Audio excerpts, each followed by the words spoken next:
Hello my dear students, ಹೇಗಿದ್ದೀರಾ ಎಲ್ಲರೂ? Welcome to Pallavi tutorials. ಮಕ್ಕಳೇ, ಈ ಒಂದು ವಿಡಿಯೋದಲ್ಲಿ ಫಸ್ಟ್ PUC ಬಿಸ್ನೆಸ್ ಸ್ಟಡೀಸಿಗೆ ಸಂಬಂಧಪಟ್ಟಾಗೆ 4th ವಿಡಿಯೋ ಇದಾಗಿರುತ್ತೆ.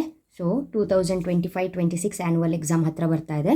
ಎಲ್ಲರೂ ಕೂಡ ಎಕ್ಸಾಮಿಗೆ ಪ್ರಿಪೇರ್ ಆಗ್ತಾ ಇರ್ತೀರಿ. ಅದರಲ್ಲೂ ಕೂಡ ಅಕೌಂಟೆನ್ಸಿ ಬಿಸ್ನೆಸ್ ಸ್ಟಡೀಸ್ ಅಂತ ಬಂದಾಗ ಕಾಮರ್ಸ್ ಸಬ್ಜೆಕ್ಟ್ಸ್ ನೀವು ಯಾವ ರೀತಿಯಾಗಿ ಓದ್ಕೊಳ್ಬೇಕು ಅನ್ನುವಂತಹ ಡೌಟ್ಸಲ್ಲಿ ಇರುವಂತಹ ಮಕ್ಕಳಿಗೆ ಆಲ್ರೆಡಿ ಅಕೌಂಟೆನ್ಸಿಯಲ್ಲಿ ಇಂಪಾರ್ಟೆಂಟ್ ಟಾಪಿಕ್ಗಳನ್ನ ಯಾವುದು ಓದ್ಕೊಳ್ಬೇಕು, ಅದು MCQ ಆಗಿರ್ಬೋದು, fill in the blanks, match the following, 1 mark, 2 ಮಾರ್ಕ್ಸಿನ ಥಿಯರಿ ಕ್ವಶನ್ಸು, ಅದೇ ರೀತಿಯಾಗಿ 6 and 12 ಮಾರ್ಕ್ಸಿನ ಪ್ರಾಬ್ಲಮ್ಸು ವಿತ್ ಈಸಿ ಎಕ್ಸ್ಪ್ಲನೇಷನ್ನ ನಾನು ಕೊಟ್ಟಿದ್ದೀನಿ.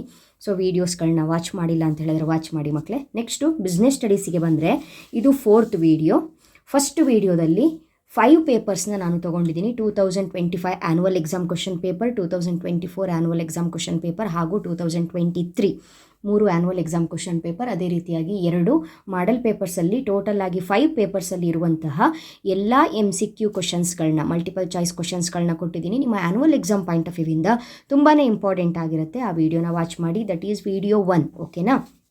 ನೆಕ್ಸ್ಟು ವಿಡಿಯೋ 2 ಅಲ್ಲಿ ಫಿಲ್ ಇನ್ ದ ಬ್ಲ್ಯಾಂಕ್ಸ್ ಕ್ವಶನ್ಸ್ಗಳನ್ನ ಯಾವುದು ಓದ್ಕೊಳ್ಬೇಕು ಅಂತ important questions with answers upload ಮಾಡಿದ್ದೀನಿ. ಆ ವಿಡಿಯೋನ ವಾಚ್ ಮಾಡಿ. ನೆಕ್ಸ್ಟು 3rd ವಿಡಿಯೋದಲ್ಲಿ ಮ್ಯಾಥ್ ದ ಫಾಲೋಯಿಂಗ್ ಕಂಪ್ಲೀಟ್ ಆಗಿ ಕೊಟ್ಟಿದ್ದೀನಿ. ಸೊ 5 ಪೇಪರ್ಸ್ ಅಂತ ಹೇಳಿದ್ರೆ 5 ಸೆಟ್ ಸಿಗುತ್ತೆ ನಿಮಗೆ.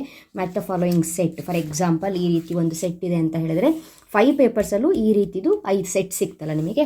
ಆ 5 ಸೆಟ್ ವಿತ್ ಆನ್ಸರ್ಸು ಎಕ್ಸ್ಪ್ಲನೇಷನ್ ಕೊಟ್ಟಿದ್ದೀನಿ. ಆ ವಿಡಿಯೋನ ವಾಚ್ ಮಾಡಿ. This is 4th video. ಈ ಒಂದು ವಿಡಿಯೋದಲ್ಲಿ 1 ಮಾರ್ಕಿನ ಇಂಪಾರ್ಟೆಂಟ್ ಕ್ವಶನ್ಸು ಯಾವುದು, ಯಾವ ರೀತಿಯಾಗಿ 1 ಮಾರ್ಕಿನ ಕ್ವಶನ್ಸ್ಗಳನ್ನ ರೈಸ್ ಮಾಡ್ತಾರೆ ಅನ್ನೋದಕ್ಕೆ ನಿಮಗೂ ಕೂಡ ಒಂದು ಕ್ಲಾರಿಟಿ ಸಿಗುತ್ತೆ. ಅದೇ ರೀತಿಯಾಗಿ ಇಂಪಾರ್ಟೆಂಟ್ ಕ್ವಶನ್ಸ್ ಯಾವುದು ಅನ್ನೋದು ಗೊತ್ತಾಗುತ್ತೆ. ಹಾಗಾಗಿ ಈ ವಿಡಿಯೋದಲ್ಲಿ 1 ಮಾರ್ಕಿನ ಇಂಪಾರ್ಟೆಂಟ್ ಕ್ವಶನ್ಸ್ ಏನಿದೆ 5 ಪೇಪರ್ದು ಹೇಳ್ತಾ ಇದ್ದೀನಿ. ನೆಕ್ಸ್ಟ್ ವಿಡಿಯೋದಲ್ಲಿ 2 ಮಾರ್ಕ್ಸಿನ ಇಂಪಾರ್ಟೆಂಟ್ ಕ್ವಶನ್ಸ್, ಥಿಯರಿ ಕ್ವಶನ್ಸ್ ಯಾವುದು, 2 ಮಾರ್ಕ್ಸಿನ ಕ್ವಶನ್ಸು ಯಾವ್ಯಾವ ಚಾಪ್ಟ್ರಲ್ಲಿ ಬರುತ್ತೆ, ಆ್ಯಂಡ್ 5 ಪೇಪರ್ಸಲ್ಲೂ ಯಾವ ಕ್ವಶನ್ಸನ್ನು ಕೇಳಿದ್ದಾರೆ, ಯಾವುದು ಮೋಸ್ಟ್ ರಿಪೀಟೆಡ್ ಅನ್ನೋದು ನೆಕ್ಸ್ಟ್ ವಿಡಿಯೋದಲ್ಲಿ ಅಪ್ಲೋಡ್ ಮಾಡ್ತೀನಿ. ಸೊ ಈ ವಿಡಿಯೋದಲ್ಲಿ ಜಸ್ಟ್ 1 ಮಾರ್ಕಿನ ಕ್ವಶನ್ಸ್ ವಿತ್ ಆನ್ಸರ್ಸ್ ಹೇಳ್ತಾ ಇದ್ದೀನಿ. ಯಾರ್ಯಾರು ಚಾನಲ್ಗೆ ಇನ್ನೂ ಸಬ್ಸ್ಕ್ರೈಬ್ ಆಗಿಲ್ಲ ಆವಾಗಲೇ ಸಬ್ಸ್ಕ್ರೈಬ್ ಮಾಡಿಕೊಂಡು ಆಲ್ ಬಟನ್ನ ಕ್ಲಿಕ್ ಮಾಡ್ಕೊಳ್ಳಿ. ವಿಡಿಯೋ ಬಂದ ತಕ್ಷಣ ನೋಟಿಫಿಕೇಷನ್ ಬರುತ್ತೆ ಮಕ್ಕಳೇ. ಓಕೆನಾ? ಹಾಗಾದರೆ first paper 2025 annual exam question paper ಇದು. ಓಕೆ ಅಲ್ವಾ? First one, what is employment? 1 ಮಾರ್ಕಿಗೆ ಕೇಳಿರೋದ್ರಿಂದ ಇಷ್ಟೇ ಆನ್ಸರ್ ಸಾಕಾಗುತ್ತೆ. ನೋಡ್ಕೊಳ್ಳಿ. Employment refers to the occupation in which people work for others and get remunerated in return ಅಂತ ಬರಿಬೇಕು. Second one, which act governs the cooperative societies in India ಅಂತ ಇದೆ. 1912 1912. ಓಕೆನಾ? ನೆಕ್ಸ್ಟು ಎಕ್ಸ್ಪ್ಯಾಂಡ್ LIC ಕೇಳಿದರೆ, life insurance corporation of India. Last one, right the meaning of retail trade. Retail trade means sale of goods in relatively small quantities generally to the ultimate customers. Next, last 1 markina question. Manju is a businessman and he wanted to expand his business in international market. Write any one mode of entry into international business available to him. ನಿಮಗೆ mode of entry into international business ಅನ್ನೋ concept ಇದೆಯಲ್ಲ, important concept, ಅದರಲ್ಲಿ ಯಾವುದಾದ್ರೂ ಒಂದು ಪಾಯಿಂಟನ್ನು ಬರೆದ್ರೆ ಸಾಕು. Exporting ಆದರೂ ಬರಿಬಹುದು, importing ಆದರೂ ಬರಿಬಹುದು, ಕಾಂಟ್ರಾಕ್ಟ್ ಮ್ಯಾನುಫ್ಯಾಕ್ಚರಿಂಗ್ ಆದರೂ ಬರಿಬಹುದು. ಓಕೆನಾ? ಇದು 2025 ಆ್ಯನ್ಯುವಲ್ ಎಕ್ಸಾಮಲ್ಲಿ ಕೇಳಿರುವಂತಹ ಕ್ವಶನ್ಸು. ನೆಕ್ಸ್ಟು 2024 ಆ್ಯನ್ಯುವಲ್ ಎಕ್ಸಾಮಲ್ಲಿ 1 ಮಾರ್ಕಿಗೆ ಏನೇನು ಕ್ವಶನ್ಸ್ಗಳನ್ನ ಕೇಳಿದ್ದಾರೆ ಅಂತ ನೋಡೋಣ. 2024 ಆ್ಯನ್ಯುವಲ್ ಎಕ್ಸಾಮ್ ಕ್ವಶನ್ ಪೇಪರ್. ಓಕೆನಾ ಮಕ್ಕಳೇ? ಸೊ ಇದರಲ್ಲಿ ಕೇಳಿರುವಂತಹ 1 ಮಾರ್ಕಿನ questions. First one, give an example for statutory corporations LIC.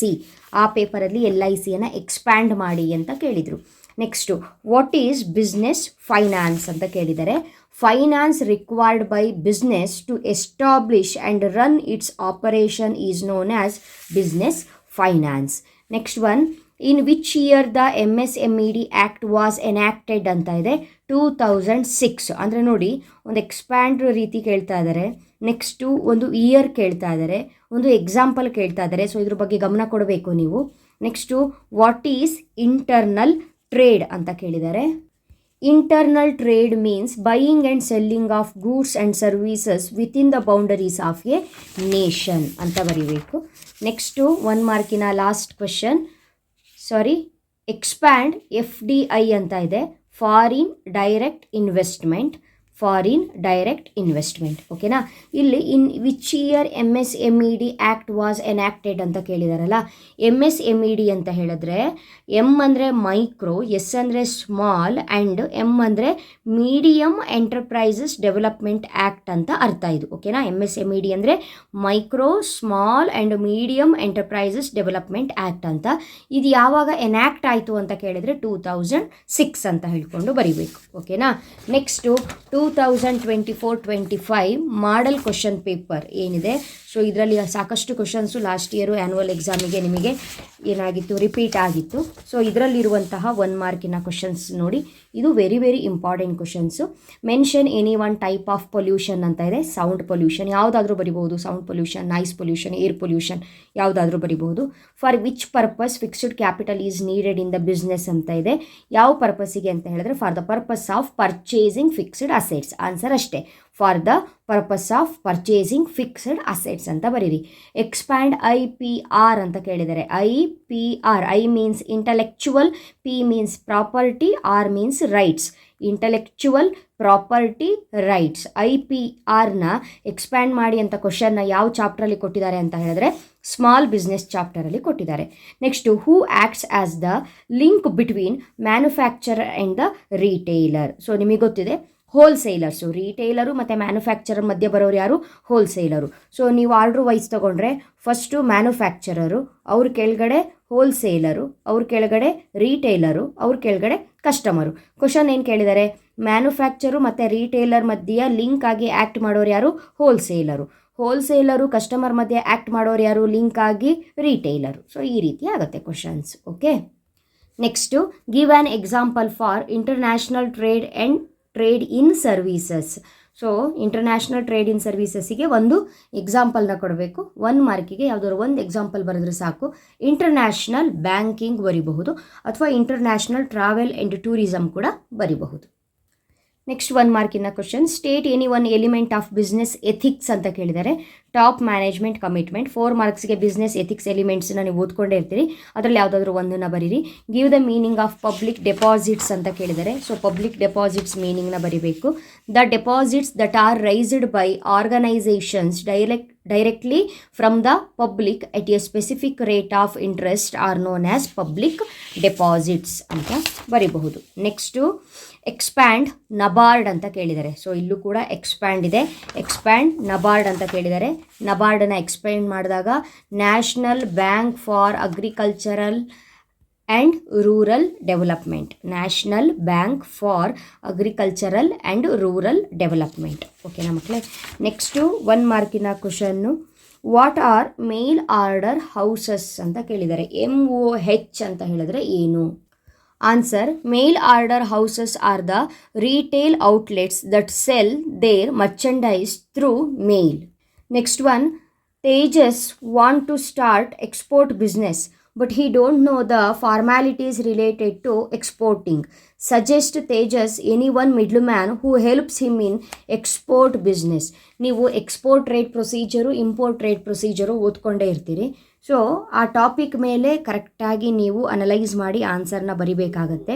ಇಲ್ಲಿ ತೇಜಸ್ಸು ಎಕ್ಸ್ಪೋರ್ಟ್ ಬಿಸ್ನೆಸ್ನ ಸ್ಟಾರ್ಟ್ ಮಾಡಬೇಕಾಗಿದೆ. ಸೊ ಎಕ್ಸ್ಪೋರ್ಟ್ ಬಗ್ಗೆ ನಾಲೆಡ್ಜ್ ಇಲ್ಲ, ಅದ್ರ ಫಾರ್ಮ್ಯಾಲಿಟೀಸ್ ಗೊತ್ತಿಲ್ಲ. ಅವರಿಗೆ ಯಾರಾದರೂ ಒಬ್ಬರು ಮಿಡ್ಲ್ ಮ್ಯಾನನ್ನು ನೀವು ಏನಾದರೂ ಹೆಸರಿಸ್ತೀರಾ, ಹೇಳ್ತೀರಾ ಅಂತ ಹೇಳ್ಕೊಂಡು ಕೇಳಿದ್ದಾರೆ. ಸೊ ಮಿಡ್ಲ್ ಮ್ಯಾನ್ ಆಗಿ ವರ್ಕ್ ಮಾಡೋದು ಯಾರು ಅಂತ ಹೇಳಿದ್ರೆ ಎಕ್ಸ್ಪೋರ್ಟ್ ಬಿಸ್ನೆಸ್ಸಿಗೆ ಹೋಲ್ಸೇಲ್ ಇಂಪೋರ್ಟರ್ಸು. ಸೊ ಅವರ ನೇಮನ್ನು ಹೇಳ್ಬೋದು, ಹೋಲ್ಸೇಲ್ ಇಂಪೋರ್ಟರ್ಸ್ ಅಂತ ಹೇಳ್ಬೋದು, ಇಲ್ಲ ಎಕ್ಸ್ಪೋರ್ಟ್ ಹೌಸಸ್ ಅಂತ ಕೂಡ ಕೊಡಬಹುದು. ಓಕೆನಾ.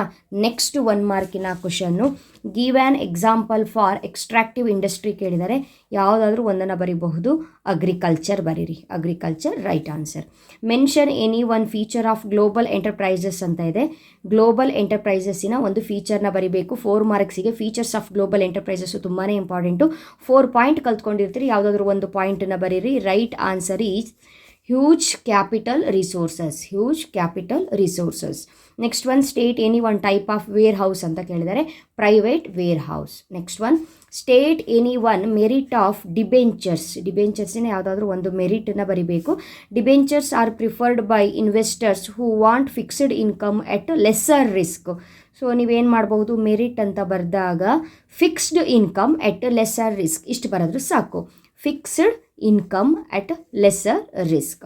Last one, what is export trade ಅಂತ ಇದೆ. Export trade refers to the sale of a home or domestic goods to other countries. Export trade refers to the sale of domestic goods to the other countries.